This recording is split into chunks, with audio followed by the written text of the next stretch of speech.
I'll try to keep this brief Go ahead. as quickly as possible. But so, I am legally married, but I've been separated the past couple of months. And some of you may know my story if you remember me. But No, go ahead. okay, so this gentleman, father of my children, I have 2 children with him. I felt like he was with me because he needed a green card. Mm-hmm. Basically, I felt like financially he fell short, but I don't blame him for that. I blame myself for accepting that from him.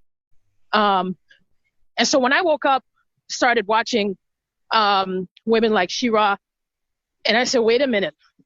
I felt duped, I said, I deserve better. But at the same time, I know that I need to do better myself. Uh-huh. So long story short, I asked him to leave. He left. And all of a sudden, he's paying my rent.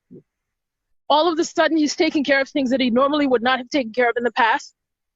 To the point where he told me that he won't continue to pay rent for a place that he doesn't live in. And long story short, he's coming back tomorrow flying in from Massachusetts. Okay. So at this point, I feel like I'm definitely ready to continue to level up to the point where I even want to travel internationally. I want to go to continents like Africa. I have some roots there, and I want to see what else is out there. Oh, okay. So let me get this right. Yeah. You're married, legally married. Yes. To a man who's not the father of your children. He is. He's the father of both of my children. Yep. Okay. So how'd you end up watching Shira 7? How'd you find her platform? You know what's interesting about that? I feel like when you watch one video, it leads from one video to the next. Well, that's how the platform is supposed to work. But how'd you find? What were you searching when you found her? I think. Oh my gosh, I can't remember, but I know I was watching videos having to do with dating, obviously, but I'm just trying to figure out like what the tag word was, which I just know that I was in the video feeds for dating, and then all of a sudden, her video kept coming up, and I kept skipping over it, funny enough. And so finally I said, you know what? Let me click on her video. Let me see what she's about. So long story short, as far as the background, on my husband. So he was previously married twice. Okay. One of the marriages, he got married in the U.S. and got a divorce in Haiti. Okay, so as I was preparing. Well, hold on. Let me ask. Okay, you said you felt like you were duped when you watched Shira's. Okay, but so you are married to a man and you have his children, and you felt like you were duped. Why? Yes. Why?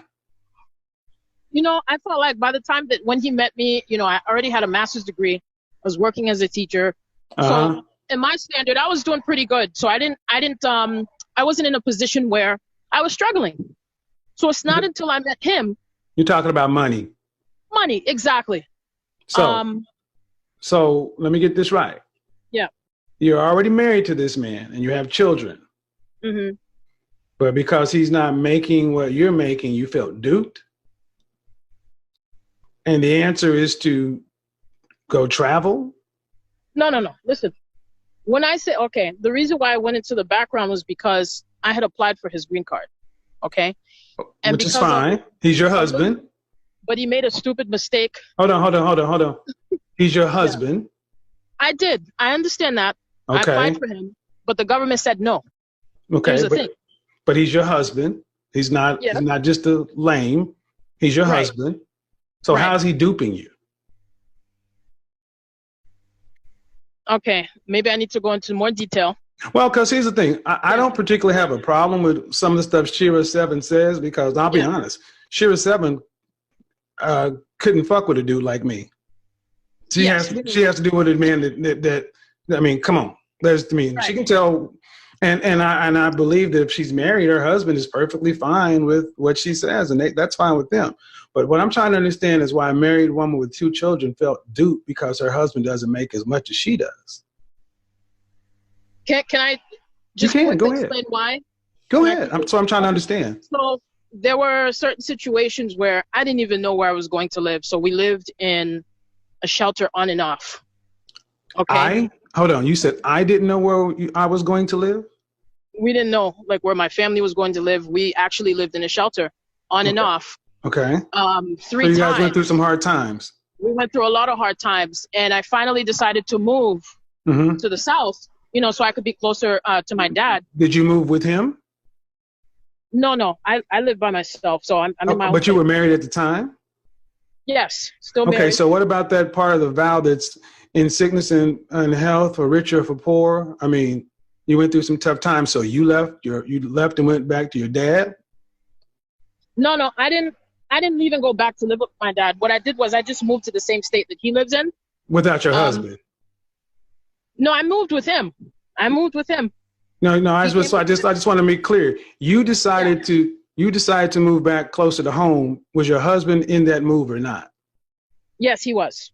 Okay. He was. Yeah. Okay. My question. We didn't go through some hard times. You decided to move back to be closer to your family. Did that work? Yes. Okay. So where's the duping? Where I felt duped was there were, when you first meet with that person, you have certain goals, dreams, right? Promises were made. And I felt that at the level that I was at, I felt like I could have done better. Okay, let's just get right to it. You're judging this man solely on your money and achievement. So what I got to ask you is some straight up questions. Are you still the same size you were when you got married? Or are you bigger? Of course, after having 2 children. No, it's not of course. No, it's not of course, ma'am. It's not of course. Yeah. Did you gain weight? I gained some weight and then I lost some weight. No. Okay, I want to be clear because, he married you one way and you gained weight, right? See, and because you're making more than him, I don't understand why you felt duped. I mean, did he lie to you? Yes, as far as the immigration. No. That's not what I'm talking about. How did he lie to you about his income? Hold on, sorry. Not about his income, but more so. Then you can't dupe somebody. Then you cannot be duplicitous, i.e., lie, if he did not tell a falsehood. This is making you look kind of bad, ma'am. You're talking about your husband, the father of your 2 children, that he duped you because you went to college. And when you went to school, was that during the marriage? No. I had already completed all of my education before I met him. Okay. So that was already, well into my career at that moment. All right. Okay. But did you have student loan debt? Of course. Yes, I do. Okay. And is your husband fully employed? When I met him, yes. And then after a couple of, I'd say about a year or 2 years into the marriage, then, his mother fell sick and he left his job. And since then, he's not working. A lot of the problems. So he's not working. Yeah, he wasn't working at after 2 years. He just kind of. I'm just being clear. Is he working today? Right now, yes. Okay. And he was working when you were married? Yes. Okay. And you had student loan debt then too, right? Yes. Did any of his money go to pay any of your student loan debt? No, sir. Okay. So you're telling me that you had a separate account, he had a separate account. He's paid nothing for you over the course of your marriage. Nope, I'm not. Didn't put me in a house or anything. Didn't buy me a car. I didn't ask about putting you in the house. I'm saying, did you guys have separate accounts? We did, and at a certain point, we did end up having a joint account. Okay, so in that joint account, that means your money went in there and his money went in there, right? Yes. So if you had to make a student loan payment out of that joint account, I don't think you can tell me you had an accounting method to split his dollar from your dollar. It just came out of the dollars. Right? Yes. Yeah. Okay, so let me get this. So what you're trying to paint is you're trying to paint this man in a position where he did something that you can't even explain what he did. When it comes right down to it is you think you're better than your husband because you got a piece of paper and you make more money. That's your right to feel that way. But I would tell you this. It is very unattractive to hear coming from a woman who's saying her husband hasn't done anything to her. He hasn't cheated on you. He hasn't lied on you. He hasn't had no outside kids. He just happens to make less money than you. Hold on. Sorry. Hold on. Hold Okay. on. He just makes hold on. He makes less money than you because his education is less than yours. But he did not lie about that.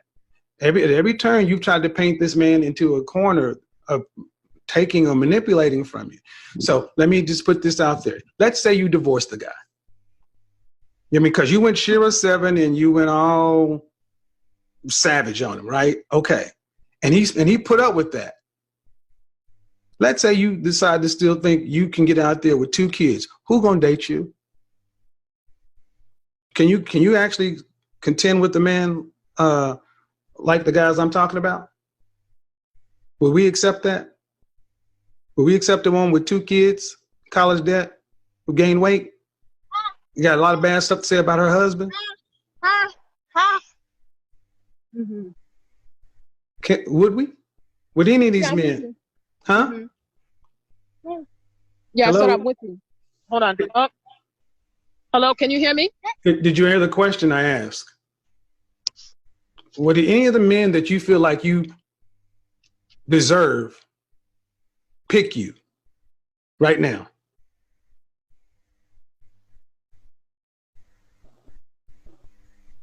That's a good question. I can tell you no. I can tell you no. I can tell you no. I can tell you straight up no right now because you got 2 kids. I don't have to. Yeah. I don't have to deal with a school teacher with a overinflated sense of ego and 2 kids. I can go get one fresh off the truck. No kids, no baggage, no superiority complex. I have a suggestion for you, ma'am. Mm-hmm. Stop watching Shira 7 and start being grateful that you have a husband and it puts you in the less than 30% of black folks. Start being grateful for the fact that you have a man who's the father of both of your children. Start being grateful that you have a man who will put up with your, no offense, man, but your rather entitled attitude just because you're a school. What do you do again? So right now I teach English online and I'm a recruiter. You teach what? English. Okay. I teach English online. Yeah, and I'm a recruiter as well. Okay, so are you making $100,000 plus? No. Are you making $75,000 plus? No. Are you making $50,000 plus? Nope. Where do you get off with this attitude?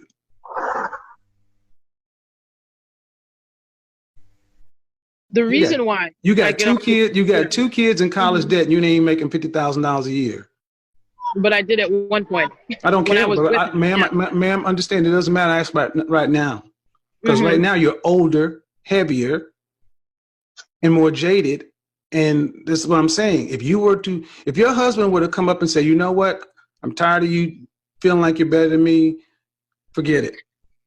Mm-hmm. And if he were to divorce you, do you think you could actively on this dating market come in saying, hey, I make less than $50,000 a year with 2 kids, some college loan debt, and my husband walked away from me? Do you think that would actually sell on this market to a single man with options? This is the harsh truth you kind of need to hear, because you were trying to sit down and run down this man down at every turn. I suggest what you do, man, is when you get settled, go back and watch this live stream. And I want you to look at some of the things that the men and women are saying in the chat. Mm-hmm.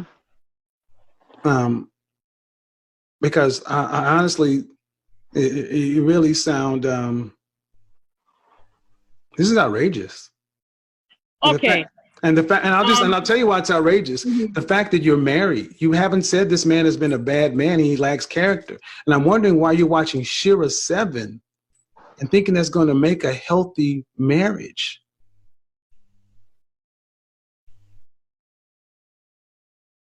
Again, I have no problem with Shira 7 and her content, but it does not lead to a healthy situation with 2 middle-class people. Do you not understand that? I understand. The only tough part for me is, how do I reconcile living in shelter with a man who could have done more to avoid that in the first place? That's the only thing that this is how you reconcile. You stop trying to be God. The nerve of you How about this? How about if people above you start judging you? I mean, let's just be real. How old are you? What age range? Are you in your 30s? Yeah, I'm 34. Okay. About how tall are you? 5'3". And about how much do you weigh? 210. Oh my. You're 5'3" and over 210 pounds. Ma'am, if you were to be judged as harshly on the sexual marketplace value as this man who fell down, because you're judging this man, but what you're not saying is when he fell on hard times, he did not leave. You took the vow for better, for poor, for richer, for poor, sickness and health, the good times and bad times, to death do you part. You weren't in that shelter by yourself. He was there with you. Right? Yep. Okay. You're right. What? And you're upset with him. And how long ago was this? How many years ago was this? How many years have we been married? No, how long ago were you in this tough time or bad time? How long ago was that? I'd say within a time span of 6 years of our marriage, so we've moved at least like 8 times. Okay, but how long ago were you in the shelter? Oh, just last year. Last year. I left last December of last year. So I want you to remember the movie from Will Smith, The Pursuit of Happiness, right? Yeah. Remember that movie? People cheered Will Smith on because he was in a homeless shelter with his son, because he was there.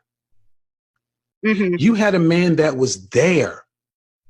And you're upset because you fell on hard times with your legal husband and your children. Right. And you want to punish him because he failed or had a hiccup or a problem? You said yourself that he's working right now. Yeah, right now he is. Okay. And I give him credit for that. No, you don't. You don't, ma'am. You really don't. You started off running down everything he wasn't. And honestly, he sounds, and I don't mean to be rude, ma'am, I really don't. He sounds like he's almost too good for you the way you talk about him. He did this. He didn't do that. He's this. He's that. And I don't mean to be rude, ma'am. I really don't. But you make less than $50,000 a year as an online teacher and a recruiter. You're not a high-power corporate executive. You are 5'3", 210 pounds with 2 children. That does not make you a hot mama on the dating scene. I think you really need a reality check. Thank you, my styling godfather. I needed that reality check. Hey everyone, welcome back to the Spotlight News. So today we are going to look at a divorced, single, 40-year-old lady who left her husband thinking that she'll get a young man. And these BW women think that you can easily get a man. Do they download a man somewhere because someone just quits their man? Instead of making the man you have a better man, so someone ends up making them hoping to get someone better than their man. So I'm just confused and I don't know what to do. Credit to Kevin Samuels, because he was really a straight man who could tell you what you're supposed to hear, not what you want to hear. He was bringing up men and women into togetherness. Like, he never wanted couples to just separate just like that, because a lot of ladies came in with fire that I want to leave my man, I want to quit my man. But after listening to his advice, my friend, you will go back and organize your suitcases to marriage, because no smoke without fire. Everywhere you go, there is that smoke. Everywhere you go, there is that smoke. Everywhere you go, things are not easy at all. Things are not working out. Actually, you should make your person better before you decide, because imagine 30 to 40 years you're divorcing and you're hoping to get someone, unless you're hoping to get someone of 60, and which is not right. Most of them, when they divorce at that tender age, they hope to get the young ones. So what do you expect? Instead of sitting and reconciling things with your hubby, though at times it's hard, but what I've seen and I've realized, when we as women, we make our own money, we make a lot of money. Yeah, us ladies, after like making our own money, like we get some money, we get some books, we are like, yeah, I got books, I got money, I got whatever I want, so what do I need with a man? So we end up forgetting the responsibility and the future goals of what we really want, and like what are we looking up to, you know? We forget and we tend to disconnect all the connections we had. We tend to not respect our men, forgetting that when they marry you, you're now a lady, he's the man. Because you have money and you have books, you want to be ahead of the man. You want to stand on a man. You want to talk like a man. Yet a man is a man and a lady is a lady. So ladies, my fellow ladies, let's style up. Even when you have money and books, a family is a family. And that respect won't go away. If you treat a man right, even when your man is broke and you have money more than he is, you have to respect him, because at the end of the day, he's your man. At the end of the day, he's your father of your kids. But now if you don't call for that, so you're going to end up with disrespect, and you're going to end up becoming a single mother at a tender age. So by the time you feel like now you're ready to move in with marriage, you're already grown, and no one is going to take you with that age of yours, you know. So I think ladies, we should style up. It hurts me a lot when I see people divorcing and they think they will get something better. Then at the end of the day, you regret and you feel like you want to go back and resettle your things with your man, and it's not possible. It's impossible. You can't resettle again. Guys, you've been listening to Spotlight News. Don't forget to like, subscribe, and share. May God bless you, and you can add a commentary, and you can also suggest